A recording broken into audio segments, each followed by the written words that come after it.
How classic a woman. Are 100% tariffs from the Biden administration the green light you need to push ahead with this low-cost EV? And if so, what is the timeline for deliveries? Everyone. Oh, we're in for a treat today. Elon Musk, as you can see from the title, is continuing to classically hold the left accountable, not really with advanced debate tactics, but just with a technique called objective reality. Today, there are still people, and when I say people, I mean ideologically possessed, resentful, psychopathic narcissists who suggest that if you don't vote for a man with dementia, you're a bad person. And these people think that they're better than you. We've seen illustrations of this recently with women who no one's ever heard about being platformed somehow with millions of views saying that Elon Musk is a terrible person. I made a video about that. It's quite frankly bizarre. But this is that same ilk of human. So let me go straight to that part of the video to show you guys when this happens. Basri. Hi, Elon. It's Priya Srivastava from Business Insider. Taking it to Business Insider. Tesla. Tesla's had a bumpy few months looking at flagging sales at home, stock market decline, layoffs. When you look back... What? No, dude, what do you mean a bad couple months? They added $80 billion to their market cap in a matter of days. Anyway. There are anything... We can stop the question right now because I don't think Business Insider is a real publication. Okay. So let's move on to the next question. All right. Thank you. So next question. Let's go! Question number 4.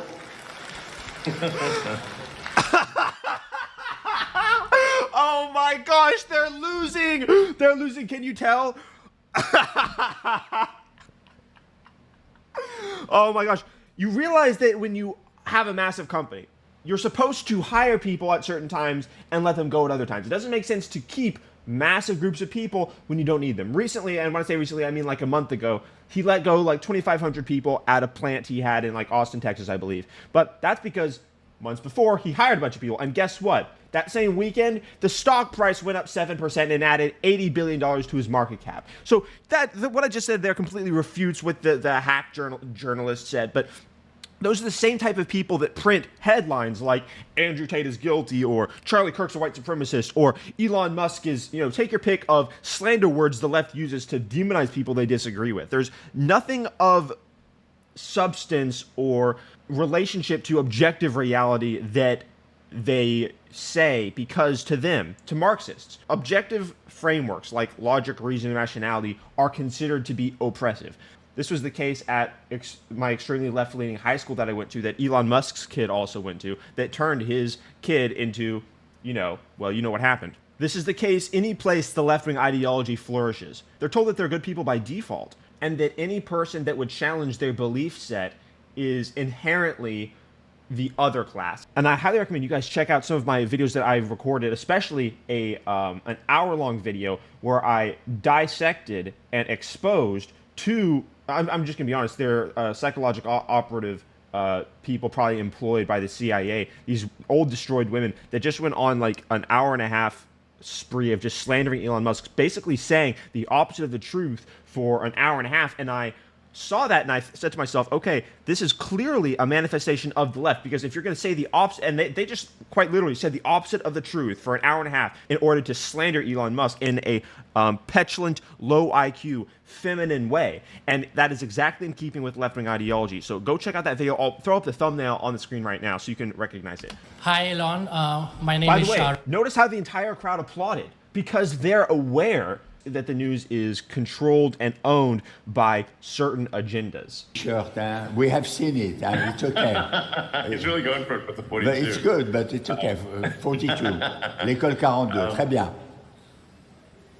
Well, I think we'll hopefully land the first Starship uncrewed on Mars within 5 years. Bro, also, that's an amazing statement. Within 5 years. Did you? Okay, that's phenomenal.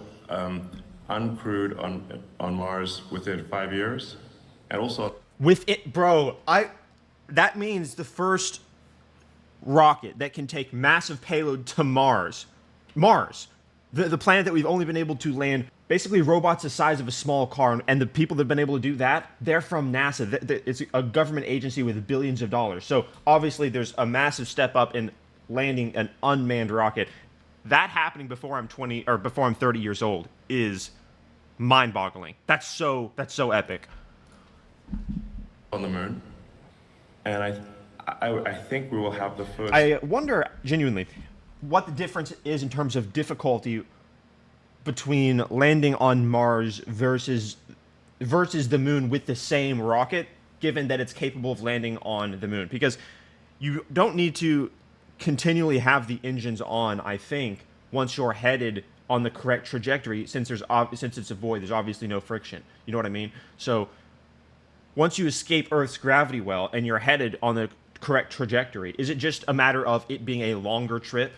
I mean, are there additional threats? It's obviously more dangerous because the window for something going wrong is greater, just given that you're going to be in a rocket for like a matter of months versus a matter of 3 or 4 days, right? But in terms of difficulty, if you can land on the moon, does that mean you can land on Mars? I wonder. People on the moon, or both the moon and... Now, that question wouldn't apply to the Saturn V.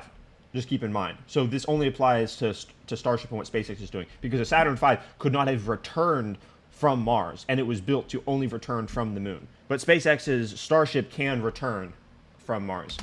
I think first people on the moon probably within 5 years, and then first people on Mars probably within 10 years. Wow.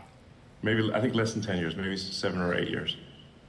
You mean you will be able to land on Mars in 7, 8 years Yes, with people? yes. Wow.